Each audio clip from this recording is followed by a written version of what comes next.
you have a stakeholder who has a higher level of demand, we hear it come up as things like frictionless or seamless access. This is about delivering good user experiences to them.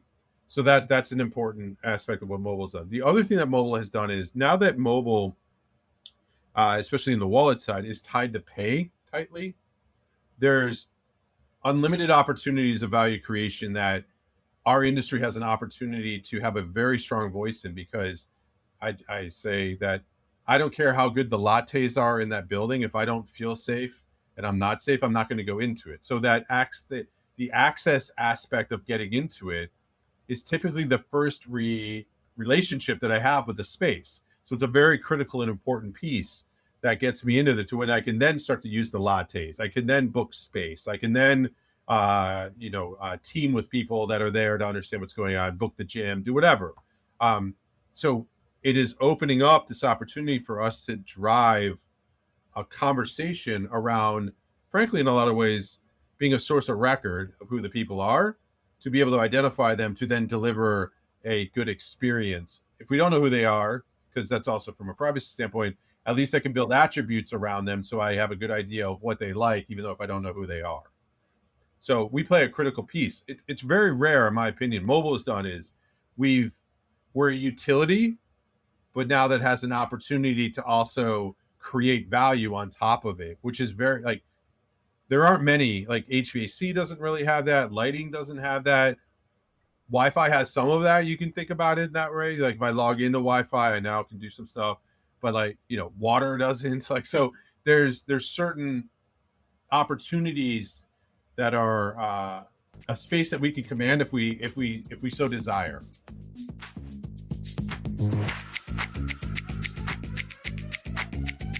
I'm excited to welcome Lee Odess to Defender, CEO of Access Control Executive Brief with an extensive background in security. Lee, welcome to Defender. Thank you for having me. I really appreciate the opportunity. Absolutely.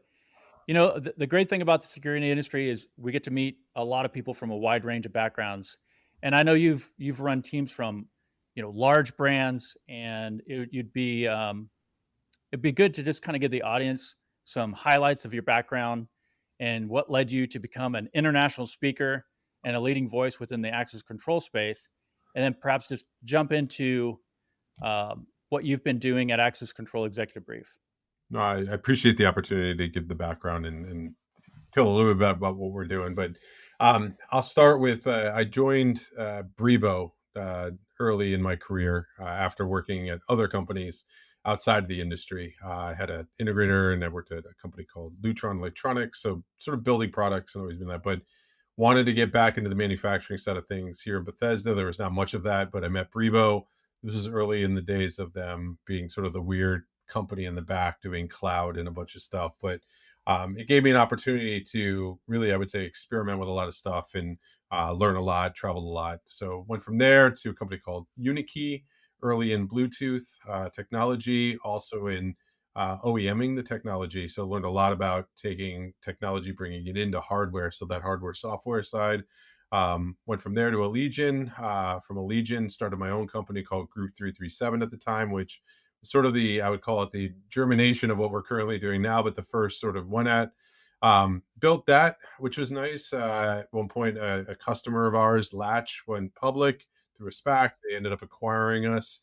So the team and I went on board for a bit there. It was pretty quick there. There's a long history of that people can read about what went on. At that company, we ended up leaving, started Access Control Executive Brief with the idea being, if I look back to January of 2020, when I started Group 337, the idea there was I met a lot of companies globally that weren't able to tell their story in the North American marketplace, and they couldn't afford to go to ISC West. I was into YouTube and podcasts and listening to myself, and I was like, I don't see any of that happening. And frankly, LinkedIn, what if I bought a camera, bought a mic, and recorded a bunch of that stuff, went to ISC West, recorded a lot of that, brought it online, we'd have like a virtual trade show. Well, as we know what happened in March of 2020, I had about 70 videos at the time. So I started posting morning and night, ended up started writing. Next thing you know, I found that there's a voice that was needed in a lot of ways, talking about the digital transformation. Frankly, at the time we weren't calling it that. And I set out to go out to try to tell the story about today and tomorrow of our industry, and to go find the companies and the people and the stories and try to be a place that's talking about the changes that are happening versus our industry's been forever talking about what we've done for the past 30 years. I wanted to talk about what we're going to do for the next 30. Yeah, exactly. And that gets us into, the industry is definitely changing a lot in the access control space right now. So this will be a lot of fun. I want to say just one thing that we have a lot of audio listeners, so you can watch the full podcast at defender.video, which we're going to have some information on here about your company, and I just want people to have the links for that. Yeah, So want to make sure that people remember to go to defender.video for all that. no problem. So Lee, at this point, cloud managed access control is pretty well established. So what's the most significant change you're seeing in the access control market right now? Yeah. So my opinion, so it's funny because where you go in the world depends on whether it's actually established or not, and even within the industry too, because there's plenty of places where you believe in. And I think that is articulating actually the biggest change that's happening in our industry currently now is so up until 2020, from 1970 to 2020, call it the 70s, Yeah, we've had electronic access control, single value proposition, keeping bad people out, locking and unlocking. That's what we were asked to sure. do. We did a really good job of it.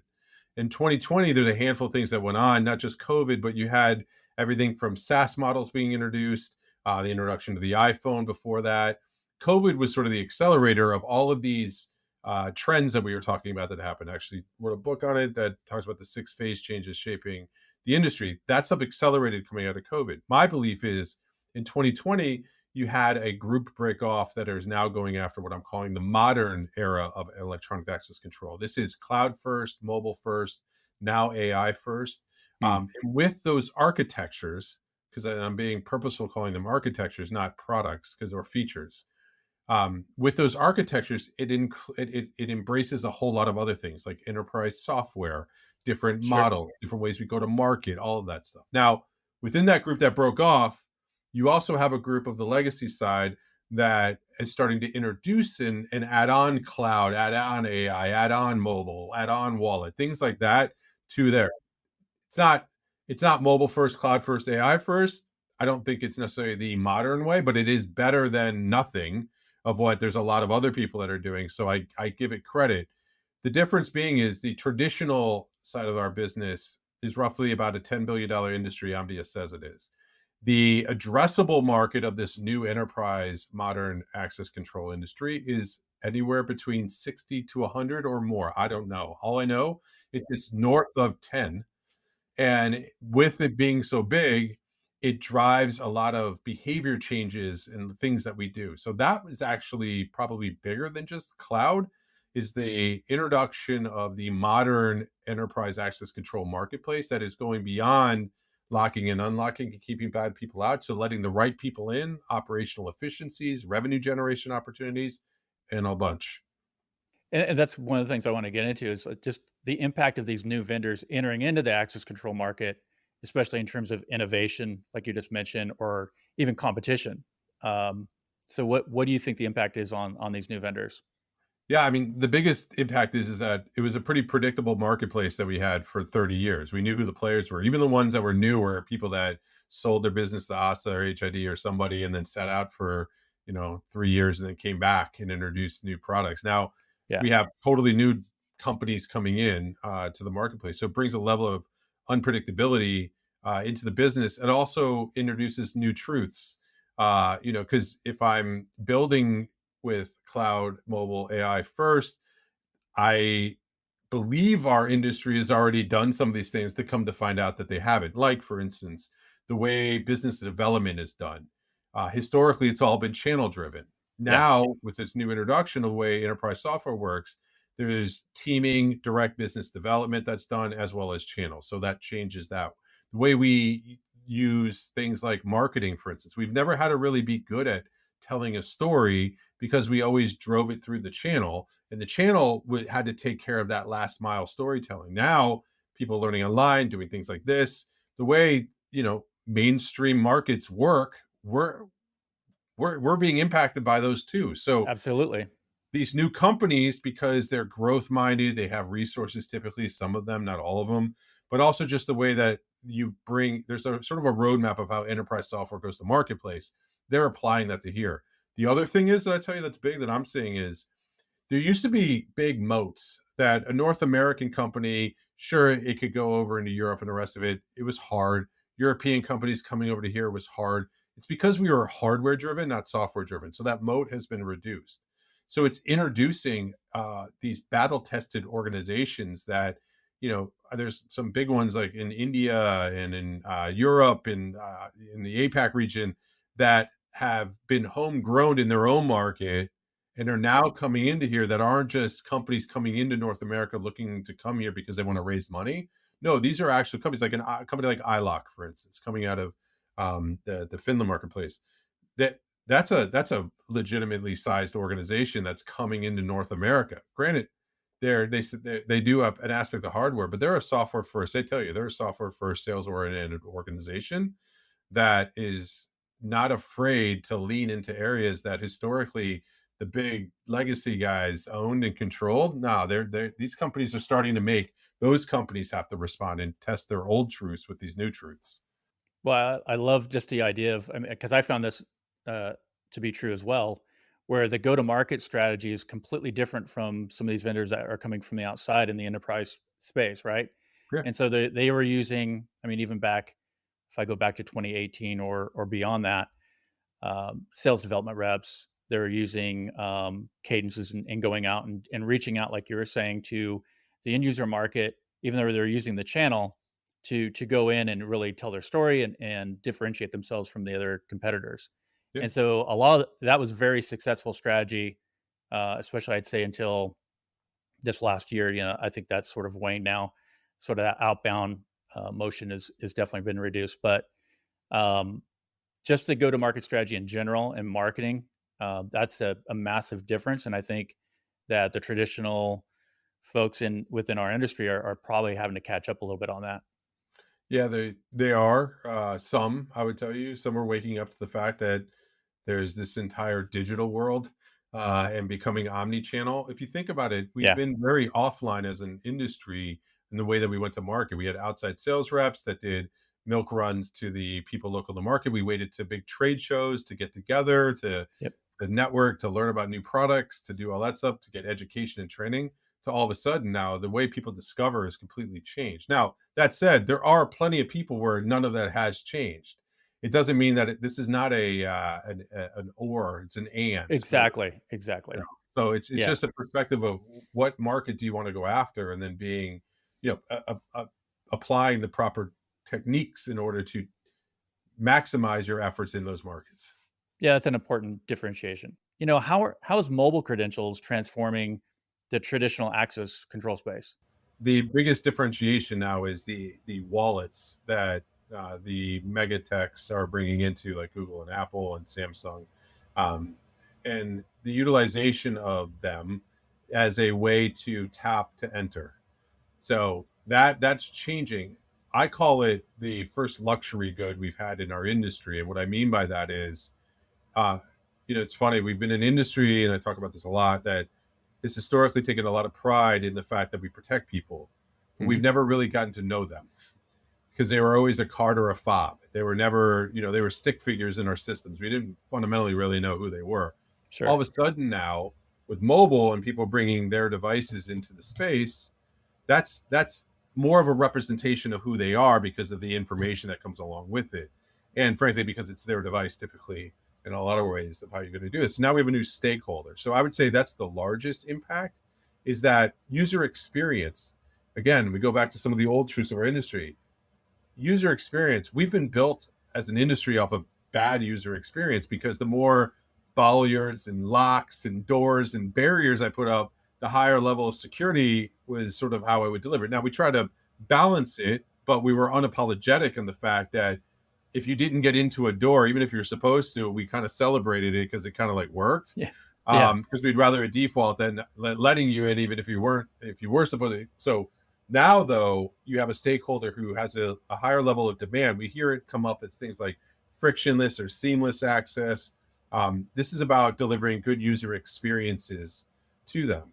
So that's an important aspect of what mobile's done. The other thing that mobile has done is now that mobile, especially in the wallet side, is tied to pay tightly, there's unlimited opportunities of value creation that our industry has an opportunity to have a very strong voice in, because I say that I don't care how good the lattes are in that building. If I don't feel safe and I'm not safe, I'm not going to go into it. So that acts the access aspect of getting into it is typically the first relationship that I have with the space. So it's a very critical and important piece that gets me into the to when I can then start to use the lattes. I can then book space. I can then team with people that are there to understand what's going on, book the gym, do whatever. So it is opening up this opportunity for us to drive a conversation around, frankly, in a lot of ways, being a source of record of who the people are, to be able to identify them, to then deliver a good experience. If we don't know who they are, because that's also from a privacy standpoint, at least I can build attributes around them so I have a good idea of what they like, even though if I don't know who they are. So we play a critical piece. It's very rare, in my opinion. Mobile has done is we're a utility, but now that has an opportunity to also create value on top of it, which is very like there aren't many. Like HVAC doesn't really have that, lighting doesn't have that. That's true. Wi-Fi has some of that. You can think about it that way. Like if I log into Wi-Fi, I now can do some stuff, but like water doesn't. Like so, there's certain opportunities that are a space that we can command if we so desire. Yeah, those are clear advantages for mobile credentials over traditional, like you're saying, key fobs and physical access cards. And I think that it'll bring a whole new set of solutions that are going to probably grow from that. And you probably have your finger on the pulse on that more than I do. But you know what are some we know some of obviously the advantages, but what are some of the challenges an organization faces when they want to transition from the old school physical cards to mobile credentials? Yeah. So my opinion is I think this goes back to the and or. I actually think it's an and. It's not an or conversation. Okay. I think there'll be applications where cards and keys and fobs and facial and fingerprint, like whatever. I actually think what it does now, the hard part is that you now have choices to apply the user experience that you want to have for the different stakeholders that are involved within your building, your office, whatever it might be on that case. So now you have that opportunity. um, there are some legacy hardware issues that can come into play with some. If you think about it, the way that our product was procured is I made a buying decision and I bought it once. It was there for 30 years. Like I didn't have to worry about it. Now Right. you do have to have consideration into what you have there and how it's going to work. There's some straight up business side of things because now you have new players and people involved that I call it margin stacking as one of the inevitable trends that we have currently right now is like it's that old Spider-Man meme where everyone's pointing at each other like who's going to go first to Yeah. reduce their margins. Frankly, like not everybody's going to be able to keep the same that they've had before because the cheese has moved now. It has opportunity to be net positive for those that see it as an opportunity and do something to make a change. Those that just think they're going to stand back and it's going to be the same, it's going to be net negative. So that's one area. I would also say that it's moving so much faster than historical things in our industry Yeah, that that's what I'm the seeing too.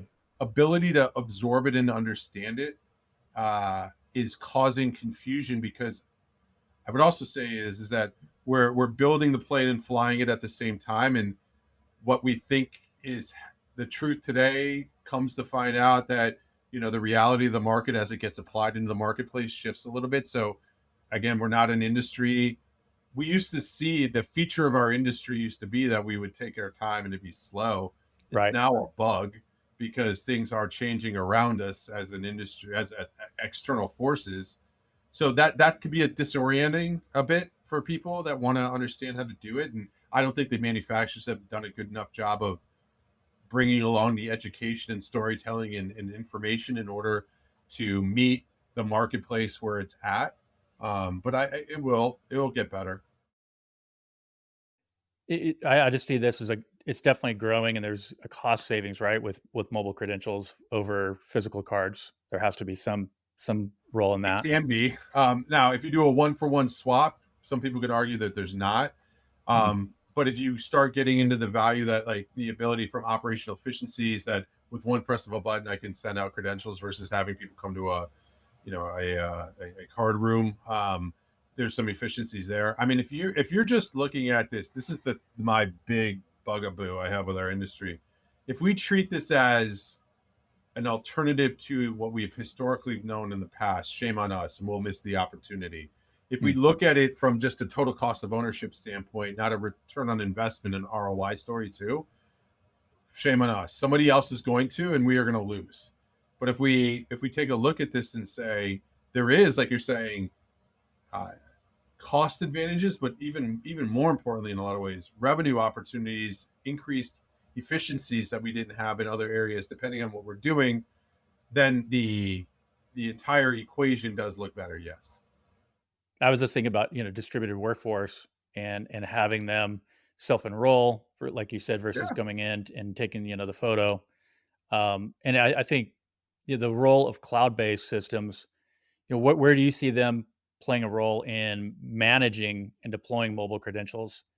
I would move it even further and just say basically what you described there as an enterprise software system. It happened to utilize cloud. I actually think the quicker we get to saying hybrid versus cloud and on site, the Hmm. more real this is. This is like, again, I talk about these trends. I call them inevitable because, like, these things are happening and going to happen, and like currently happening right now. So it's not a Yeah. case of like when it's going to. So cloud will play an important part. I think cloud will be, for some applications, it'll be the application of how you use it. Just like there'll be a position where you'll have some on site. Realistically, I think we're moving to that hybrid where you utilize the cloud when it makes sense and you utilize on site where it makes sense. And that's the reality of how people will want to use the architectures that we have. And it's what I think the beautiful part about it is we're now moving to solution based selling Mm. versus it being basically you can have anything that you want, like project based on, as long as it's in black. Like, we used to take the same stuff that was being used for airports and we would apply it to the local sub shop. You just use less of it. Yeah. And now we're moving to vertical solutions that speak very much and add a ton of value to the client that they are serving, Yeah. or allowing for best in class for that vertical versus being like, well, I need to make sacrifices over here because I really like the video and access integration, but their credentialing kind of sucks and their user interface is terrible. But the security department says I must use this one, and who am I to push back because I don't want the risk of being the person that asked them to do something different? No, not anymore. Yeah. I mean, if you could just give the client the right fit for their application, that's just a huge win for everybody. I think And that's so, the like you're goal, the saying, they don't goal of have what we're to. supposed to do, right? Like, that's like what we're supposed to do. Yeah, exactly, and that is solution based selling.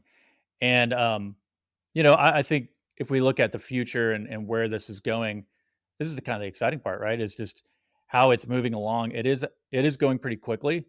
Yep. Like historically, the security market's been pretty slow as they roll these things out. I mean, you just look at video surveillance; that took a while, to really transition to IP. And so, what are some of the, I guess, the most promising solutions introduced by some of these new vendors that you're talking to on the access control space? So I think I'll start by saying there is no better time to be in the access control industry than now because of the opportunities. It's not a 5% incremental growth industry, 12%, whatever. This is exponentially greater. So because of that, the rules are very different on that end. Some of the things that I'm seeing that I find to be highly interesting are, number one, the ability to say yes to customers that if I want this system, that system, this system, that system, this feature, that feature, the ability, because it's software centric, software first, and companies that are there being able to stitch that stuff together to deliver that. That's, in my opinion, very interesting and very different. We haven't had that. We've had something close to that called a PSIM, but Yeah, that PSIM was not. I mean, if we're all being real, it did never deliver on the promise, and I think that had more to do with the moment in time less than maybe the people are doing it. I think in the end, a lot of what they were doing is going to end up being right, and sometimes it comes down to timing. So I find that to be extremely interesting.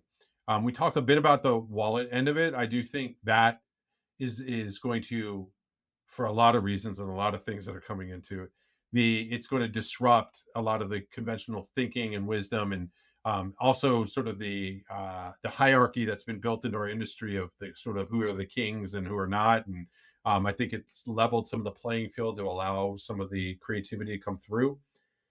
Everyone always wants to talk about AI, so some of the stuff I'm seeing in that area is interesting.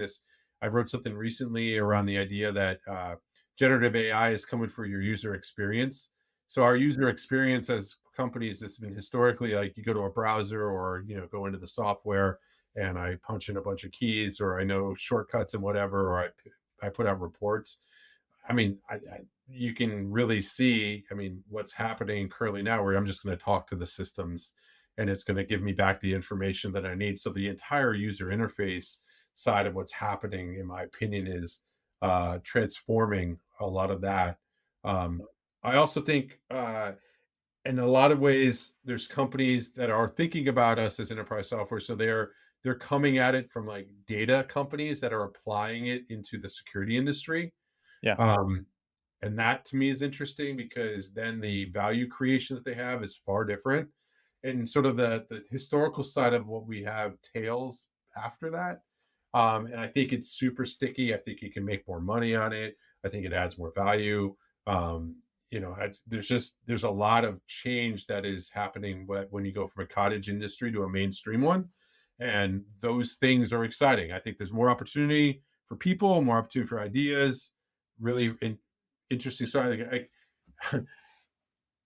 the ability for me to explain to people like what I do. I was just got back from a trip over in Europe and telling people like the type of work I do. I don't know if they would have thought it was as interesting 5 years ago as they do now, and I think that's exciting. I don't know exactly what that means, other than the fact that I think we're on to something as an industry that's bigger than what it historically has been. And it doesn't mean that the historical is bad. I think we should celebrate that. It actually gives us the right to win, and we absolutely. bring that along with us. And I Yeah. think it could be even the art of the possible here is much greater. Well, you kind of touched on, some of these new vendors entering into the market. What are some of the challenges you see with these traditional kind of data companies or what have you? What are they facing trying to enter into the access control market? Yeah. I wrote something down here that I'm writing about is there's just a lot of weirdness within our industry of like the relationships between companies, some of the unwritten rules that are there that will apply. Um, you know, that that's hard to sometimes and disorienting to for people to come into it of like trying to like wait, I got to talk to this Navigate. person or that person. Yeah, the fragmentation of our industry is really hard. So like I track over 500 companies alone just in the access control side and the smart lock side. That's hard for people to do. It's also like if we take a look at the right now, a lot of people want to invest money into our industry, and frankly, it's really hard for them to do so because the fragmentation that's there, and the fragmentation delivers a lot of like mid-sized to small sized companies that make it really hard for somebody to really throw a lot of capital into our marketplace that they want. So there's a need to consolidate, and I think we're going to start to see a lot of that. I do think that the balance right currently right now, I just wrote about the cottage side of our industry, which is the high security, happens to be the lead dog in our industry. It's what most of the people identify themselves with. It's most where the money is made currently right now. I think over time that becomes the alternative. And what we call alternative right now, some of these cloud-based, very niche marketplaces where people do believe intellectually and they can see the value that it's going to have long term. It takes time to get there a little bit. So these new disruptive companies have to sometimes take on the look and feel of the legacy side. And I think it slows the growth down a lot for them because they're having to do a lot of things that don't deliver as much long term value. Whereas I do believe as over time, the reoccurring revenue side builds over time, the net present value of that is greater, long term value of it's greater. It allows you to invest differently, as that compounds and goes over time, it becomes larger to where that alternative is now all of a sudden the mainstream. And it's just time to get there. And I think that's what's hard for them because they come into our industry and they're like, it's like sometimes it's upside downville for them, and like it doesn't make sense. But that's because they Yeah. haven't taken the time to learn it. But when the ones that do, you can start to see some of them that are seeing success with one leg in the old, one leg in the new. Yeah, I think they probably come in thinking that the growth is gonna be much faster, Yeah, but it takes time. It takes it time to be does. accepted in the industry. I mean, it's security, so right? So, I think people are a little more reserved on just jumping on with a new product sometimes. Not always. If it's completely different, then I think it's a little bit easier to enter in a market, but entering into the access control space, it has to be a lot different. Um, I was gonna say that integration seems to be a big differentiator for the well-established guys, right? They're integrated with all the key solutions out there, and I think somebody entering in the market, they usually don't have the integration under their belt. Yes, but that's starting to that's time and material, in my opinion. That I think that historically was the case too, when we didn't have APIs and it was a lot harder to do some of these integrations. You're starting to also see aggregators of like middleware companies coming to Yeah, help accelerate that. So take like a Swift Connect that you see in the marketplace currently now. There's a handful of others. So yeah, that that has historically been true, but I would argue though, uh, what integrations were needed for the legacy side in a lot of ways it has nothing to do what's needed in the integrations as things move forward. And there may be some that do, but I don't think it's it's a binary conversation. I would argue that what's interesting, in my opinion, is I remember clearly when there was only a couple of us that had integrations into G Suite. This is where I get into, and I wrote about how one of the problems our industry has is the way that we've defined enterprise is legacy. And I remember Brevo when I was there, we were told we're not enterprise enough. Well, now that if you look at Brevo, you can make an argument because of the cybersecurity side of things, some of the integrations that they have, like with Splunk and some other people. Some people would define that more as actually being more enterprise than the systems that have two-man traps and some of the stuff like integrations into old systems that they don't value as much because they're looking more in this way versus that way. So that's a great point. Like a Fortune 50 company, what are they going to be looking for integration is completely different. great. Um, so yeah, I mean, obviously cybersecurity and having the proper APIs and things like that. That's Yeah. probably where they're going to be looking, um, to make headway, right? Well, just but there will still be people looking for the traditional side of our business. It doesn't mean that the other side Goes isn't away. true either, right? Like Yeah. no, that's the part that I find so frustrating right now with our market is there's a desire to have binary conversations, and for whatever reason we can't have critical thinking where we can hold two thoughts in our head at the same time even if they're in conflict. Like we've historically have not had to do that. It was one way or the other, and if you didn't agree with it, you didn't know what you were doing. Well, I would argue now, if you hold a binary thought process that because it hasn't been this way for the past 30 years, it's not going to be that way today in the next 30, that you may actually be in the wrong position now. And it may be time to either retire or change. Yeah, I mean, and well, that's the big thing too. Is like if you take these traditional sites, what are your recommendations if you're a security manager looking to update a system to really have a true future proof kind of? I don't know, there's no such thing as future proof, but a more current system. What are you seeing as some of the building blocks for that now? You don't have to name obviously brands or anything, but just in terms of what they should be looking for. Yeah. So I took that, how I explain that to people is that one of my inevitable trends is around trust and comfort. I think coming out of COVID, there was trust and comfort on our systems being able to deliver on the value proposition 30 years ago. Now there's not trust and comfort. So what do I do?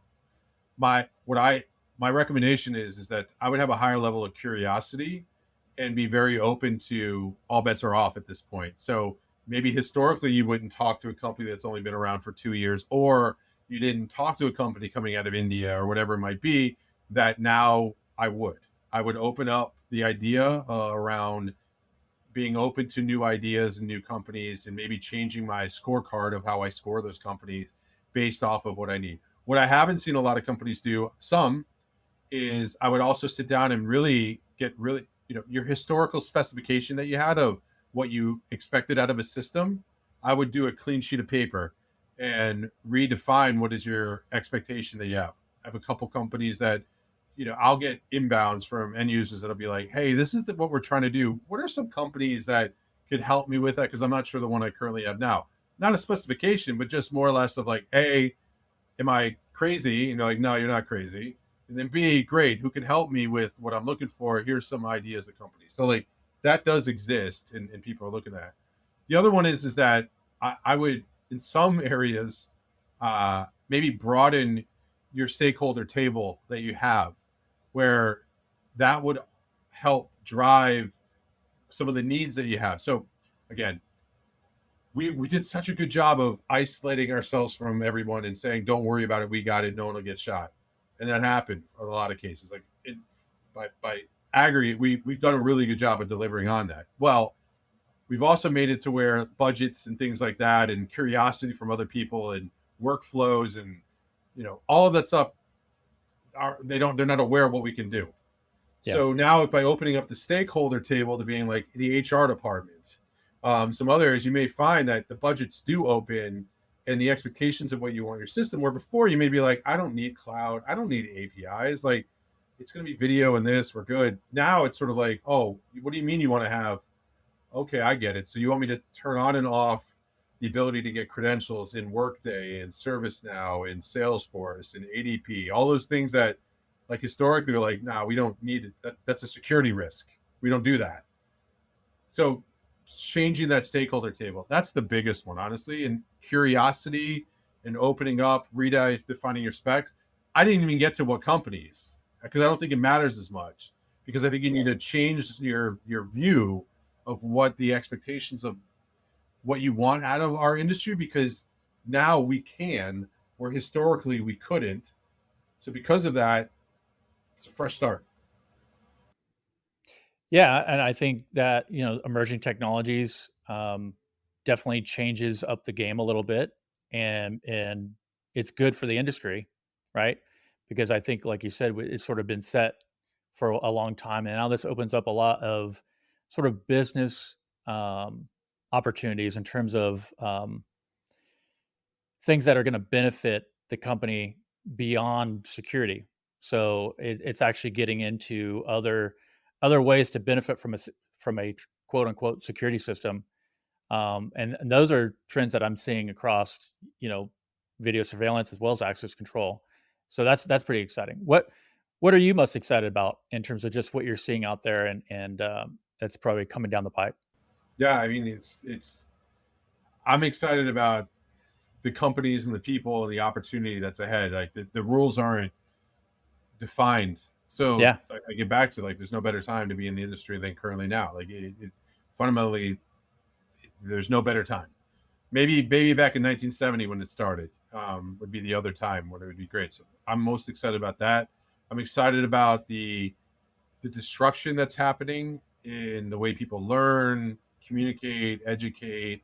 Um, it opens up opportunities for people that I think would have a hard time getting their voice out, uh, having a relevant voice in the space, um, from wherever they live in the world, whoever they are. Like, there's just new voices on that end, which I think helps us drive basically a richer, just a better, more fun place to work and to live, and to go do in our space that we have. I'm excited the megatechs are now, like, caring about our industry. Um, Now it comes with a level of fear and unknown, yeah, including Amazon now heavily into our space, right? Because they don't walk lightly as groups. They it's like the tail goes and they don't even realize they they crushed whole towns behind them and stuff like that. So yeah, there's a level, but I think the positive side of it outweighs the negative. I'm excited to see when large databases of data are put together, what we can do with it versus these isolated systems. That's exciting Yeah, to it's me. those are silos, right? So now you're opening that up and sharing it across, like you said, different departments. So a lot of other benefits beyond the security space. Yeah, I'm excited to not be hardware driven anymore as an industry and software driven. I frankly feel that the creativity around that is it's wider amount of people touching it versus the historical. It's really hard to be a hardware company. I don't take anything away from that.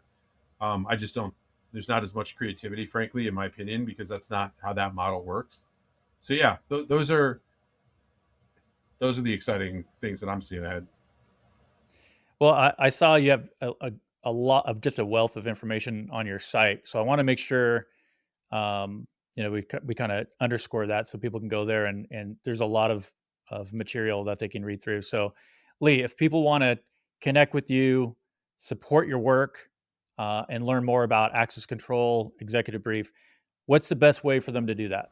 Yeah. So first off, LinkedIn is where I spend a lot of time. So just engaging there is sort of like the step one into the community. After Yeah. that, we have a gated community called Access Control Executive Brief. You can sign up. You get monthly briefs that I write. There's usually two, if not more. And then we have a Slack group of people. There's a good amount of people in there. Good conversation that goes on that side. So you can join there. We also do events. We do our own. We have something we call ACS, which is now a yearly access control summit. We move it around the globe, and it's a full day with of activity, and then also a reception the night before. We're also activating at the security event in Birmingham and now in Singapore. We also do Intersect Dubai, and then we also activate with Reed at IC West and IC East, so you can get engaged in those areas. But yeah, so a lot of different ways to engage with us. It depends on what your appetite is and depends on where you see value. But we probably have a way for you all to get some knowledge and some information or be part of a community. Yeah, you're doing a lot. I've seen the feed, so it's pretty I appreciate, impressive. I So they appreciate it. should definitely check that out. Well, Thank Lee, you. thanks for coming on, Defender. I really appreciate sharing your insights, and it's just been a lot of fun. No, I thank you for the opportunity. I love, we need more of this. So thank you for doing what you do, getting more conversations and community, and folks like us get to meet and have this type of conversation. Yeah, So I believe the exponential side of the Venn diagrams of overlap of people and community is good. So I appreciate you giving me the opportunity. So thank you. absolutely. Thanks for coming on. Thank you.